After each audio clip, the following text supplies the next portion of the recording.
రాష్ట్రంలో ఎండల తీవ్రత రోజురోజుకు పెరుగుతోంది. దీంతో ప్రజలు మధ్యాహ్న సమయంలో రోడ్లపైకి రావాలంటేనే జంకుతున్నారు. భానుడి ప్రభావానికి ఎప్పుడు రద్దీగా ఉండే ప్రధాన రహదారులన్నీ కూడా నిర్మానుష్యంగా మారుతున్నాయి. ఎండ తీవ్రత పెరుగుతుండటంతో ప్రజలు చల్లని పానీయాలకు, జ్యూస్ సెంటర్లకు క్యూ కడుతున్నారు. ప్రభుత్వం మంచినీటి సదుపాయం ఏర్పాటు చేయలేదని ప్రజల నుంచి వ్యతిరేకతలు వ్యక్తమవుతున్నాయి. వేసవిలో ప్రభుత్వం చేసిన ఏర్పాట్లపై మరింత సమాచారాన్ని మా ప్రతినిధి మోహన్ అందిస్తారు. భానుడు బగబగ మండుతున్నాడు.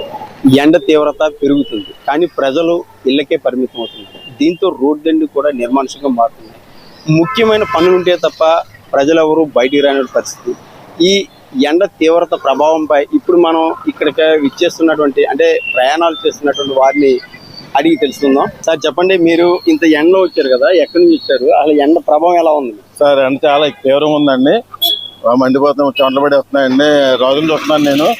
కొంచెం అర్జెంట్ పడింది, అమలాపురం రావాల్సి వచ్చి ఎండలో రావాల్సి వచ్చిందండి. గత 6 రోజులు వద్దాం అంటే చాలా ఎండ ఎక్కువ వల్ల రాలిపోయానండి. ఇంకేరోజు తప్పలేదు సార్.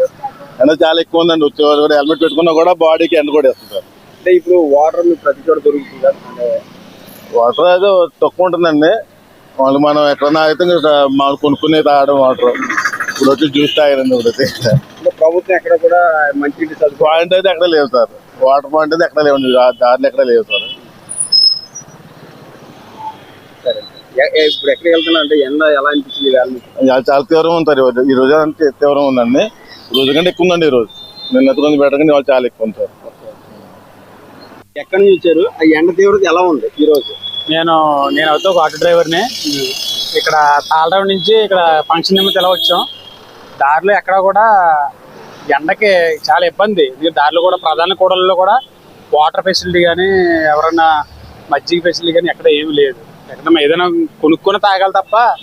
అసలు ఈ పక్క చూడండి, జ్యూస్ షాపులు కూడా చాలా క్రౌడ్ ఎక్కువ ఉంది. ఎక్కడ పడితే అక్కడ ప్రజలకి ఎండకి ఎండ వేడి తట్టుకోలేక డబ్బులు కూడా ఆలోచించకుండా ఈ జ్యూసులు కానివ్వండి, ఇంకా చల్లని పానీయాల గురించి జనాలు పరిగెడుతున్నారు.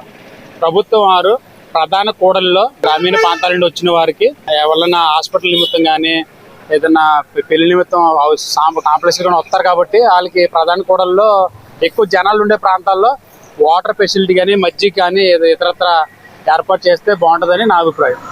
అయితే ఇప్పుడు జ్యూస్ సెంటర్లో ఏమైనా ఎక్స్ట్రా డబ్బులు తీసుకున్నారు? అంటే ఎక్కువ అంటే వాళ్ళు ప్రస్తుతం ఉన్న రేట్లను బట్టి ఎక్కువనే చెప్పవచ్చు. మామూలుగా అయితే పెరిగిపేట 10 రూపాయలు, లస్సీ తాగితే 50 రూపాయలు. దానికి డిఫరెన్స్ ఎంత? 40 రూపాయలు.